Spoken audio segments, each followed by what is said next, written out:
छत्रपती शिवाजी महाराजांबद्दल अवमानकारक वक्तव्य करणाऱ्या प्रशांत कोरेटकरला अखेर कोल्हापूर पोलिसांनी तेलंगणातून अटक केली आहे। तेलंगणाहून कोल्हापूर पोलिसांचं पथक कोल्हापूरच्या दिशेने रवाना झालंय। 13 तासांचा प्रवास करून प्रशांत कोरेटकरला कोल्हापूरमध्ये आणलं जाईल।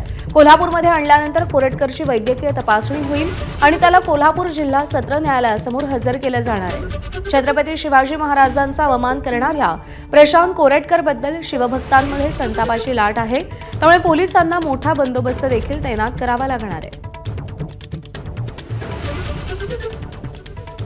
प्रशांत कोरेटकर याला आज कोल्हापूर पोलिसांनी तेलंगणा राज्यातील मंचिर्याल या ठिकाणी दुपारी 2:45 ताब्यात घेतलेला आहे। सदर पाहिजे आरोपीला गुन्हा दाखल झाल्यापासून तो फरार होता। त्याचा शोध नागपूर, इंदोर, मुंबई, चंद्रपूर घेण्यासाठी विविध पथकं ही गठीत केलेली होती। रात्री उशिरा या आरोपीला कोल्हापूर येथे आणल्यानंतर पुढील जी कायदेशीर प्रक्रिया आहे ती पार पाडून उद्या माननीय न्यायालयामध्ये हजर केलं जाईल। विजय केसरकर आपले प्रतिनिधी सध्या आपल्यासोबत आहेत। तर विजय, साधारण किती वाजता प्रशांत कोरेटकरला आणलं जाईल आणि एकूण संतापाची लाट बघता कशा पद्धतीने खबरदारी घेतली जाते?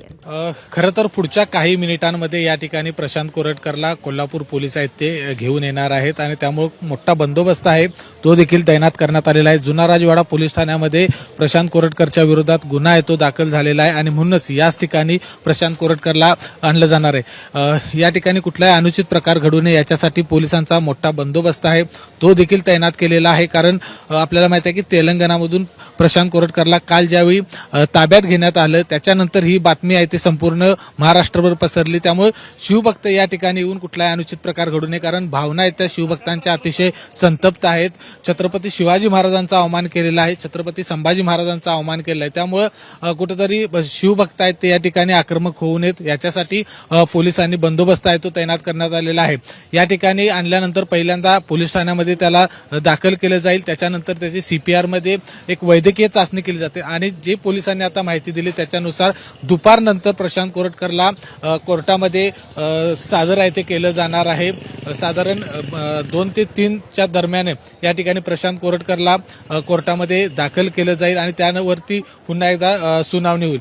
मात्र त्याच्या आधी ज्या ज्या ठिकाणी पोलीस आहेत, ज्या मार्गावरून त्याला आणलं जाणार आहे त्या ठिकाणी देखील पोलिसांचा मोठा बंदोबस्त आहे तो देखील तैनात केलेला आपल्याला पाहायला मिळतोय। प्रज्ञा। विजय, धन्यवाद दिलेल्या माहितीसाठी। आणि कोरेटकरला अटक केल्यानंतर गृहमंत्री देवेंद्र फडणवीसांनी माध्यमांना माहिती दिली।